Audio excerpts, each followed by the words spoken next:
ஸ்ரீவில்லிபுத்தூரில் பயந்து ஒதுங்கிய சிறுவனை மாடு ஒன்று முட்டிய சம்பவம் பரபரப்பை ஏற்படுத்திய நிலையில் அதன் சிசிடிவி காட்சிகள் வெளியாகியுள்ளது. அதனை பார்க்கலாம்.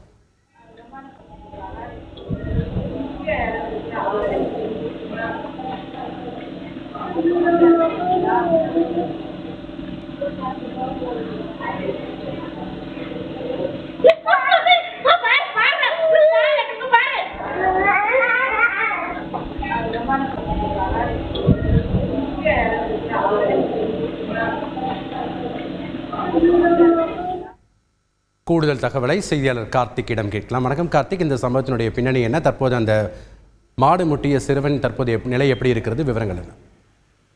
வணக்கம் செபஸ்டின். அதாவது ஸ்ரீவில்லிபுத்தூரில் சிறுவன் மாடு முட்டும் காட்சி சமூக வலைதளங்களில் வைரலாக வருது. சாலையில் சுற்றித் திரியும் மாடுகளை தடுக்க கோரி பொதுமக்கள் கோரிக்கை வைத்துள்ளனர். அதாவது தமிழகத்துல கடந்த சில மாதங்களாக பல்வேறு மாவட்டங்களில் சாலையில் சுற்றித் திரியும் மாடுகளால தாக்கப்பட்டு பலர் சிகிச்சை பெற்று வருகின்றனர். இதனை தடுக்க மாடுகளின் உரிமையாளருக்கு பல்வேறு நிபந்தனைகள், எச்சரிக்கைகள் விடுக்கப்பட்டும் இன்னும் சாலைகளில் மாடுகள் சுற்றித் திரியும் பலர் தாக்கப்பட்டு வருவதும் தொடர்ந்து கொண்டேதான் இருக்கிறது. இந்த நிலையில விருதுநகர் மாவட்டம் ஸ்ரீவில்லிபுத்தூர் ஐயம்பட்டி தெருவில் விளையாடி கொண்டிருந்த சிறுவன் வீட்டுக்கு முன்பு ஒரு மாடு கிராஸ் ஆகுது. அப்போ அந்த பையன் வீட்டுக்கு செல்ல முயன்ற போது மாடு ஒன்று வருவதை பார்த்து ஓரமாக நின்று கொண்டிருக்கும் போது சற்று எதிர்பாராத நேரத்தில் மாடு அந்த சிறுவனை வயிற்றுல தாக்கும் காட்சியை தற்போது சிசிடிவி காட்சிகள் தற்போது வெளியாகி வைரலாகி வருகிறது.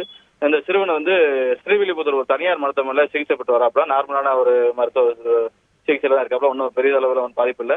இருந்த போதிலும் பொதுமக்களும் அந்த பெற்றோர் இந்த மாதிரி ரோட்ல நடமாடும் மாடுகளால ரொம்ப ஆபத்தா இருக்குது. நகராட்சி நிர்வாகம் உடனடியாக இதுக்கு நடவடிக்கை எடுத்து மாட்டின் உரிமையாளர் மீது வழக்கு பதிவு செய்யணும். இல்லைன்னா மாடுகளை ஆங்காங்கே ரோடுகளை சுத்தம் விடாம அவங்க மாட்டு பண்ணையிலே மாட்டு தொழுவிலே கட்டி வைக்க வேண்டும் என கோரிக்கை எடுத்துள்ளாங்க. கார்த்திக், உங்களுடைய தகவல்களுக்கு.